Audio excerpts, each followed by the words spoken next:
kjo mjafton për ato që ki larg, e që s'u ka mujt me ardh. Për shembull, mërgatën tonë të nderuar dhe të respektuar që i kemi në gjitha vendet, gjitha ndaj globit, në Evropë dhe gjithiju, ata që s'kanë mujt me ardh, pra u urojmë me një mesazh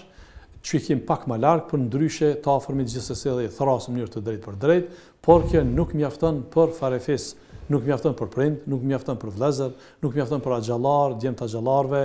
për mishë dhe dashamir, kjo nuk mjafton. Për faktin se nëse dikush thotë që unë kam me punu, i kemi edhe 365 ditë tjera për punë, ai që thotë se nuk pe gjej vetin, i bie që ka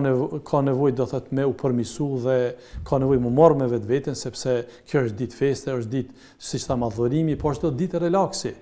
Sepse zakonisht festat tona vinë si rezultat pas një angazhimi shumë të madh, pas një adhurimi shumë të madh. Për shembull, Fitr Bajrami vjen pas një adhurimi një muaj që është Ramazani. Kurban Bajrami vjen si rezultat mas kryerjes së haxhit për ata që në haxh, ndërsa për neve mas përfundimit të këtyre 9 ditëve që janë me vlerë.